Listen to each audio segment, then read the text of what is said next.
Uma pergunta dirigida à Vale.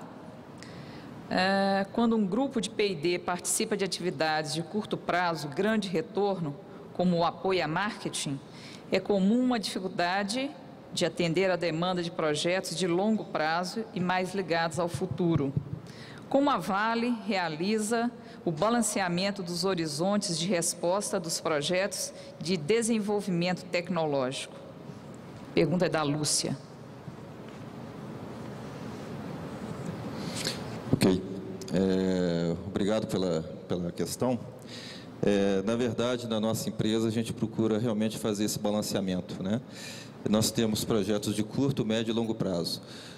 O que foi colocado aqui na nossa palestra é um esforço grande de tecnologia estar visível e gerando resultado no curto prazo também. Mas nós temos uma carteira de projetos onde nós procuramos, até colocando uma palavra forte, nós procuramos proteger, colocar um escudo protetor a projetos de mais médio e longo prazo.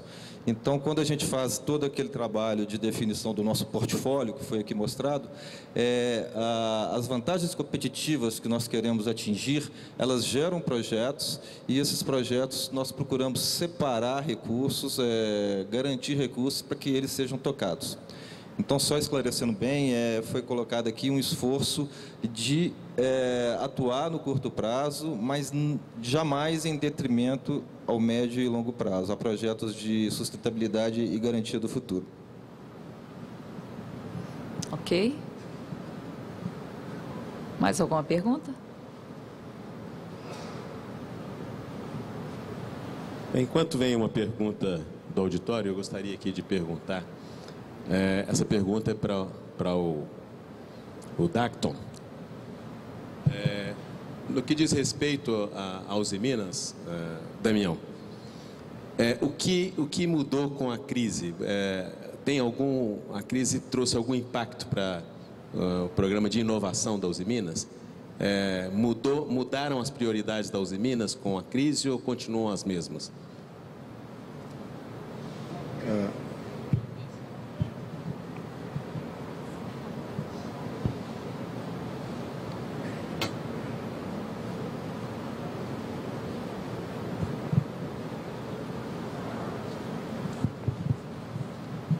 Ok. Curiosamente, o impacto foi positivo. Nós estamos num processo de ampliação de recursos e ampliação da nossa capacidade de pesquisa. Estava dizendo mais cedo hoje com a interlocutora do Estado de Minas que me perguntava se o que vinha, mais ou menos houve a galinha, né? Se a presença da crise força investimento em inovação ou é a ausência da crise que nos permite investir em inovação. Eu não acredito que exista relação de causa e efeito entre crise e investimento em pesquisa e inovação. Se existe crise, é mandatório, é questão de sobrevivência, investir em soluções que deem sustentabilidade. E se não existe crise, é mandatório continuar o investimento para melhorar a vantagem competitiva e aumentar a distância do eventual competidor.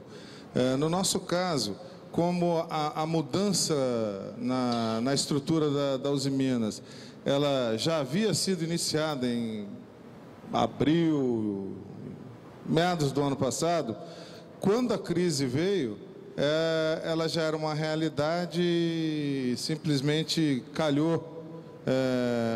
Então, assim, nós tivemos realmente um movimento contrário, as atenções vieram a nosso favor, enquanto toda a indústria passava por um aperto de cinto, né? Muito obrigado. Bom, uma outra pergunta aqui, do Paulo Adriano Borges, do CIMI, Sistema Mineiro de Inovação. Como têm sido usadas as ferramentas web 2.0, a web colaborativa, nos processos de inovação da Valê? Uma pergunta para a Valê.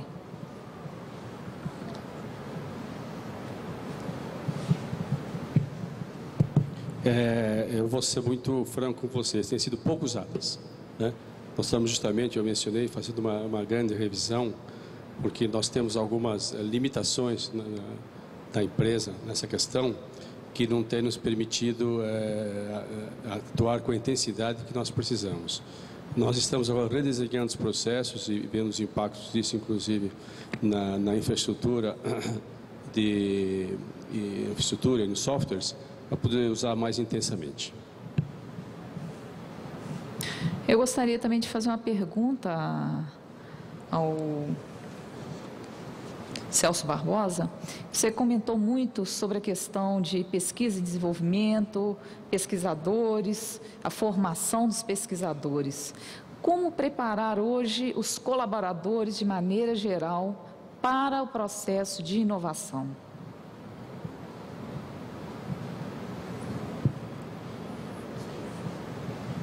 Natural.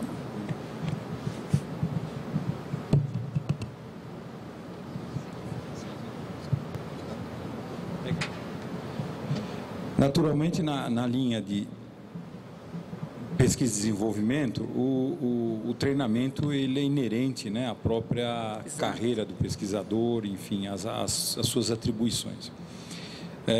No que se refere ao todo do nível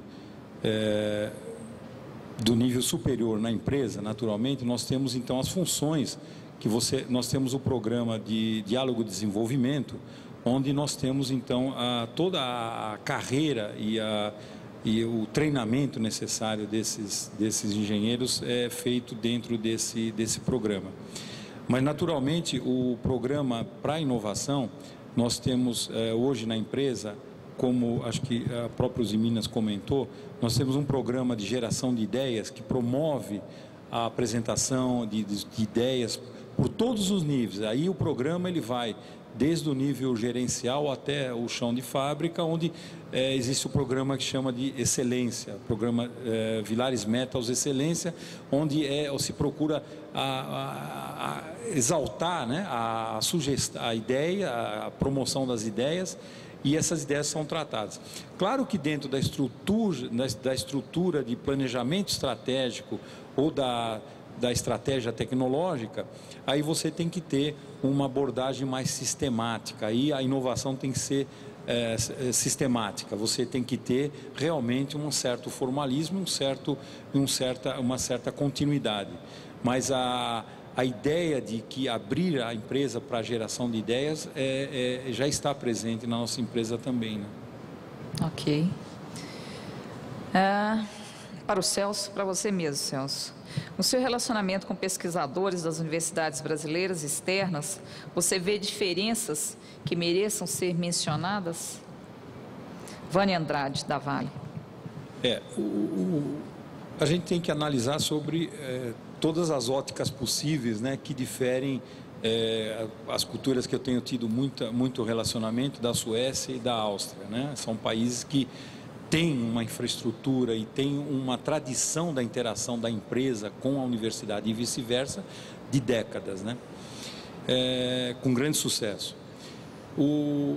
Uma das coisas que me chama muito a atenção é que dentro daquilo que eu falei na minha apresentação, esse conceito de competência, quando a gente vai num laboratório, numa universidade, eu tive às vezes a sensação de que aqueles pesquisadores estavam fazendo aqueles estudos e naturalmente eles fazem uma coisa muito interessante, a indissociabilidade da pesquisa e do ensino, né, na universidade, mas essa pesquisa, a impressão que eu tinha é que era um laboratório das empresas que estavam tocando aquele assunto, realmente uma competência de longa tradição, trabalhando às vezes em modelos de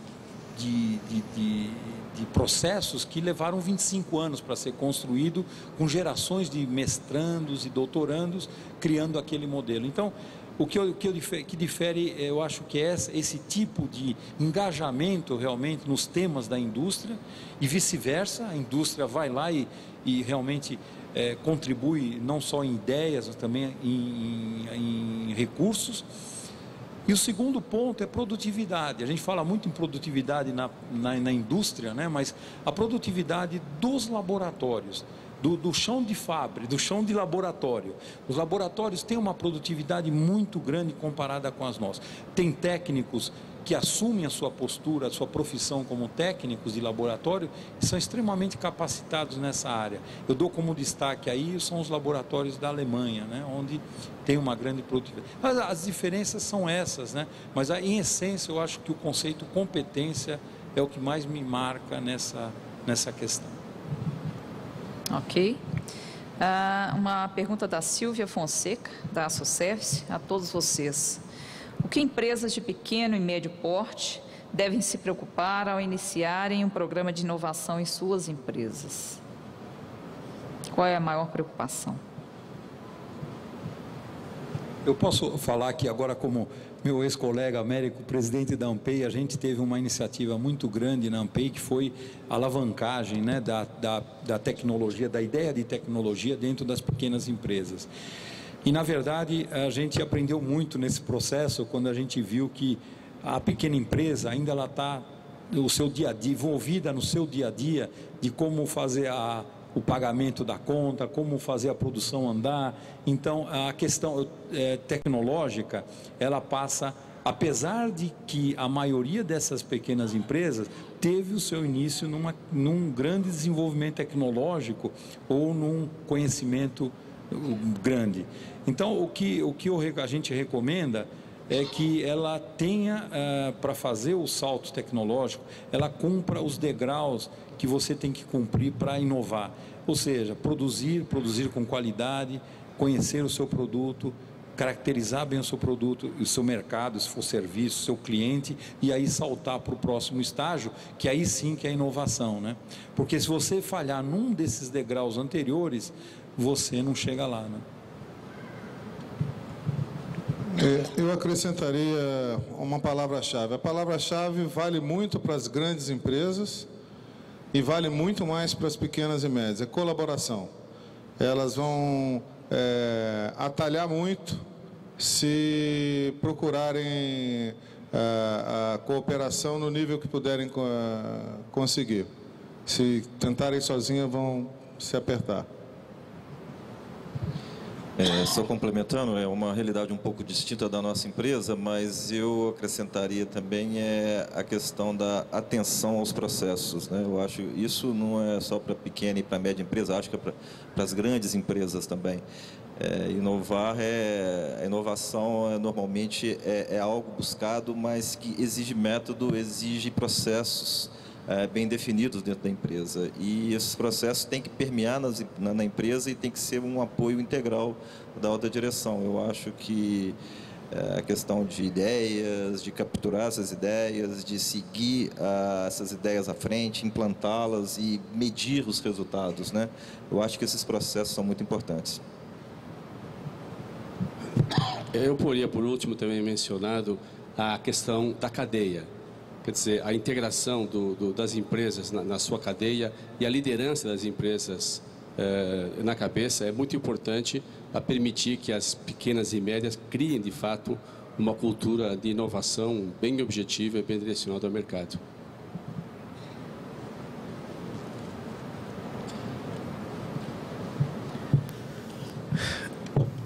Olha, o que nós podemos fazer aqui nesse encerramento é agradecer a presença de vocês todos, do Celso, do Damião, do Rogério, que acabou aqui cumprindo o papel do Pedro até o final, e do Américo Craveiro, né, pela contribuição que vocês deram a nós nesse segundo painel, colocando a questão da inovação tecnológica de forma clara e aberta para a nossa plateia.